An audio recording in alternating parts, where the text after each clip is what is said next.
Hoje, a gente vai fundo em uma das descobertas arqueológicas mais incríveis de todos os tempos.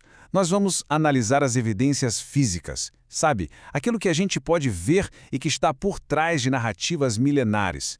Vamos falar dos manuscritos do Mar Morto? E para começar, uma pergunta que dá o que pensar. Será que dá mesmo para desenterrar a fé com uma pá? Essa é a questão central que vai guiar nossa conversa hoje, enquanto a gente explora essa fronteira fascinante entre a ciência e as escrituras antigas. Tem uma citação que define perfeitamente o que a gente está fazendo aqui. A arqueologia é como escavar o tempo.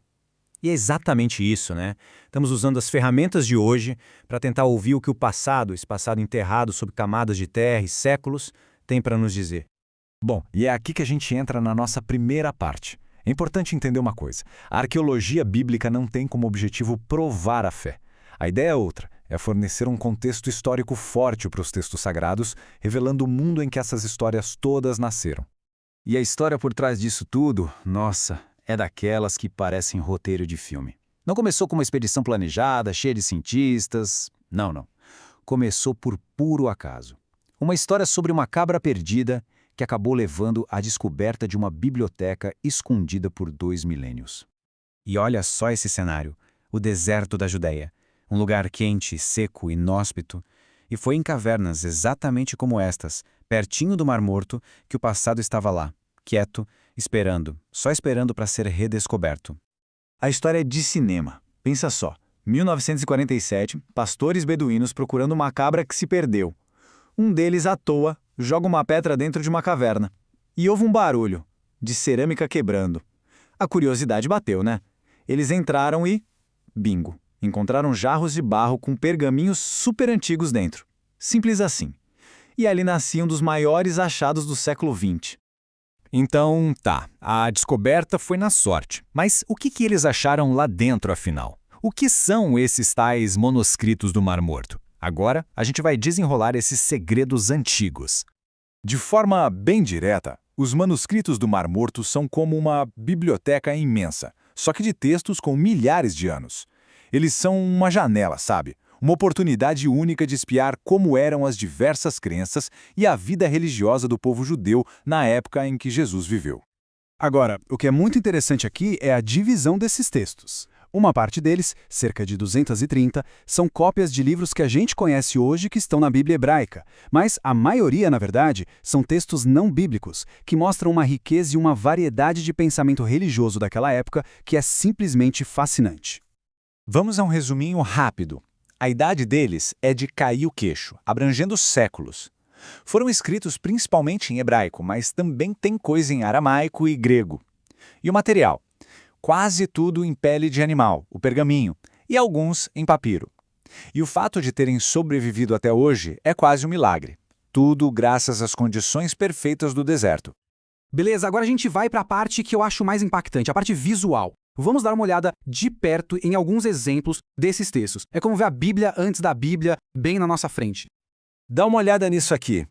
Isso é um pedacinho do livro de Gênesis.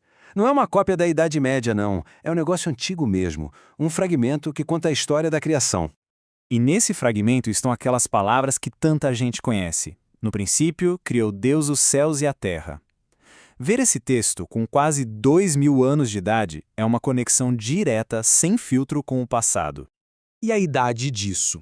Olha só, a estimativa é que foi escrito entre 100 e 1 antes de Cristo.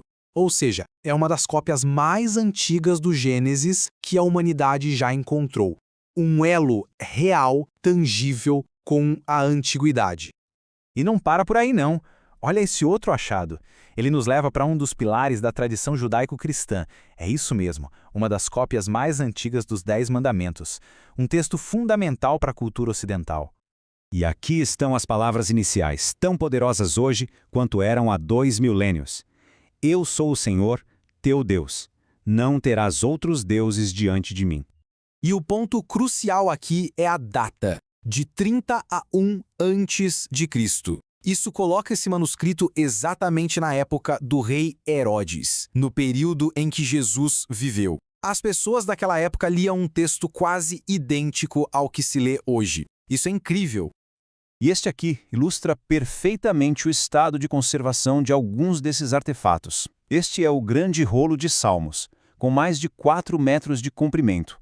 É um dos manuscritos mais completos e bem preservados que foram encontrados. Um verdadeiro tesouro. Um rolo como esse nos oferece muito mais do que só texto.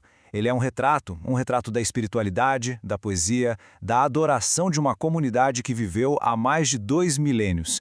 É a fé deles ali, em forma física. E os manuscritos também mostram como essa herança estava se espalhando.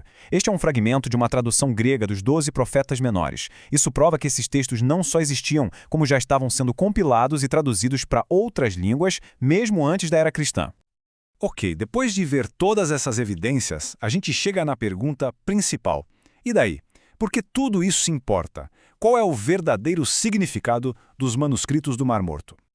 Resumindo a ópera, eles são importantes por vários motivos. Eles abrem uma janela para as diversas crenças da época. Eles mostram uma consistência impressionante do texto bíblico ao longo de milênios e revelam que a Bíblia, como um livro fechado, ainda estava sendo formada.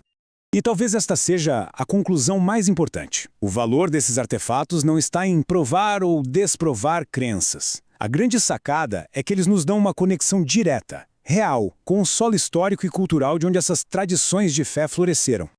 E para fechar, fica uma reflexão. A descoberta dos manuscritos do Mar Morto foi um acidente que reescreveu a história. Então a gente fica pensando, se um simples jarro de barro pôde guardar uma mensagem por 2 milênios, que outras histórias o passado ainda guarda, esperando só a pedrinha certa, no lugar certo para serem ouvidas.